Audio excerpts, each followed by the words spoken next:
Hello, Fabian. Long time no see. Glad to see you again. Very, very happy for that. Thank you, Ms. Fan. I'm glad to be here.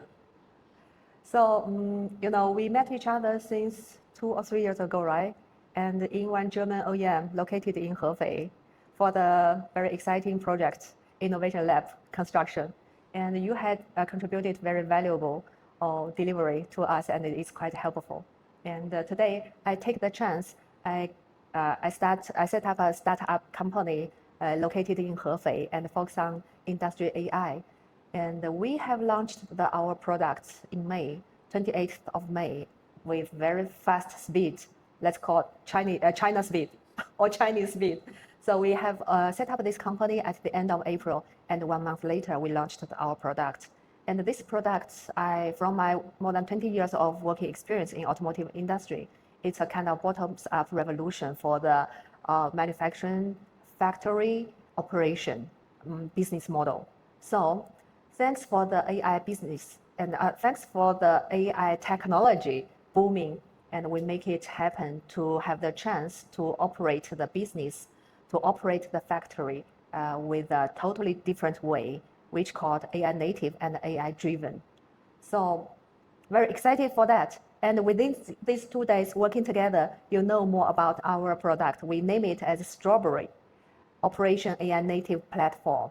So what's your feeling about it, and what do you think? First and foremost, thank you for having me here. It's been some time since we last worked together, but only positive memories, and I'm grateful for being here, working, learning, growing under your leadership again. Thank you. And congratulations on the product launch.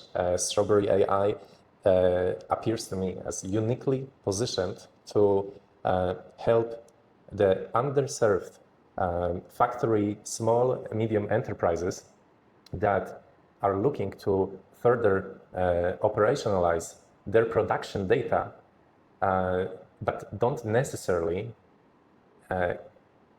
can afford or wait for or build data ops around their operations. Yes, exactly. And from the customer point of view, or because I have more than around 20 years in operation field or domain, so based on that, or stand in customers' shoes, let's say. So I asked my development team to deliver or develop this product with a total authentic interface, or let's say experience, usage experience, exactly like the Doubao, which one is one of the most popular AI chatbot. So to remove the gap to step or to accept the AI application usage. So this is one advantage. But of course, our product is much, much more than that. We have deeply touched the physical AI of the production line and the equipment in the factory. So as you know, every manufacturing factory, they operate in different level. Of course, the basic and the very bottom layer is the production line and equipment. So let's come back to the business point of view.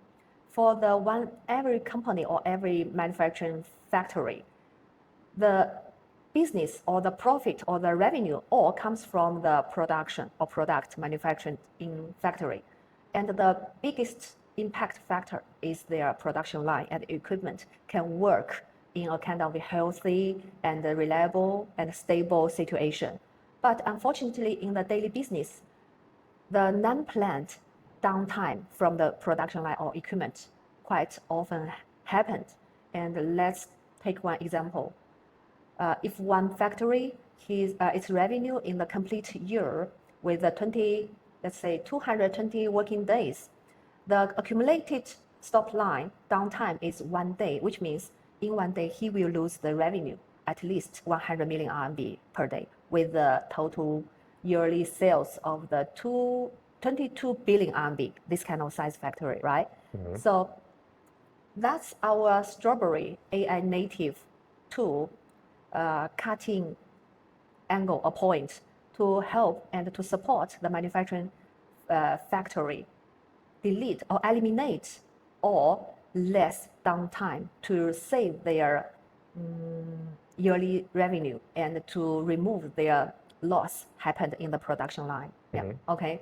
Absolutely. I fully agree with you. You know, the biggest obstacle, right, for the manufacturers is naturally downtime, because downtime directly translates into financial losses connected to scrape, rework, the need for calling an external expert, the time of resuming the production can extend from hours to days, and definitely manufacturers wants to avoid it. In fact, the data shows that 80% of downtime can be avoided. Definitely. That 40%, Yes. or up to 60%, is usually related to safety issues such as safety curtains or safety doors concerns.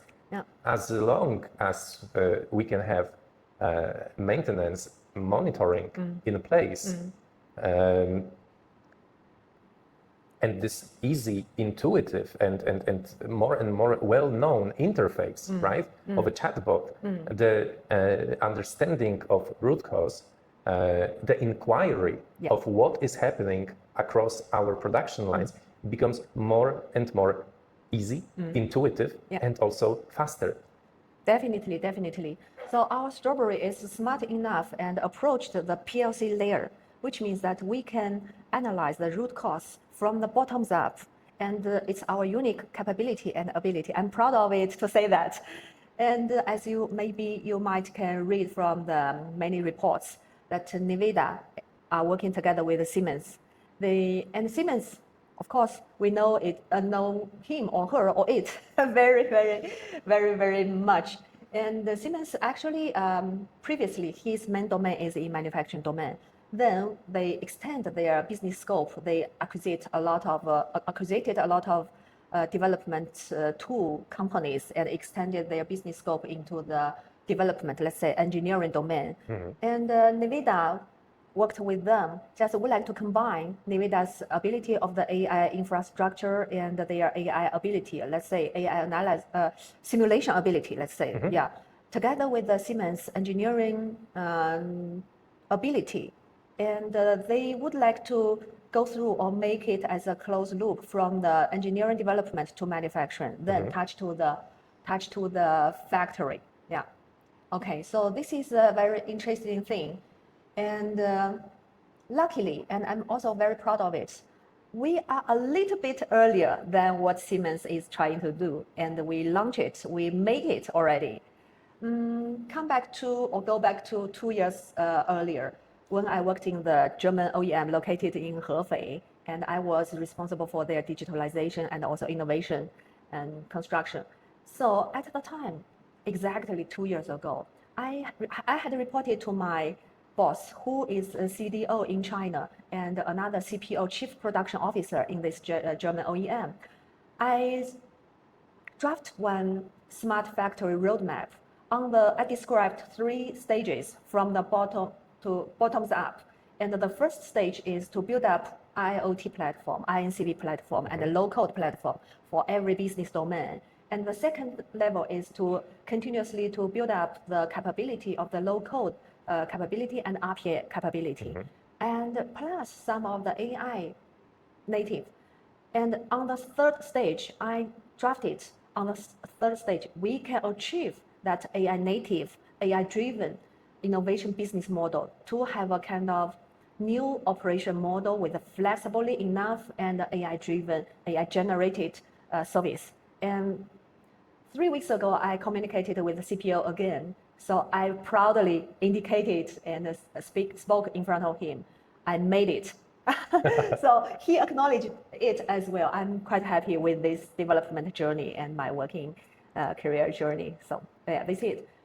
And also today, occasionally, we found one news reported, Schneider, another big player in manufacturing domain, they just acquired one company with a lot of money. I forgot the real number. How much is it? It's $3.1 billion paid fully in cash for 100% equity stake in Cognite. Wow, yes, because the money is too big for me to be remembered. Okay, so actually Schneider bought this company Schneider noticed that this private-owned company, the AI capability and AI analysis capability. But we have gone through the website of that private company just now a few minutes ago, right? Currently, what they can achieve and what they can do is only they can analyze the business level data. Okay, but no doubt they have the AI analyze capability outside of China, right? It's convenient to use some tools of AI. But why Schneider would like to buy them? Because Schneider has their own manufacturing domain capability. For example, the PLC, they also sell this kind of domain product in the market. Schneider bought it because Schneider would like to combine physical equipment or production line capability together with this AI analysis capability company together to achieve something, but which we have realized already. So fortunately and proudly, we are also a little bit earlier than them, right? Okay.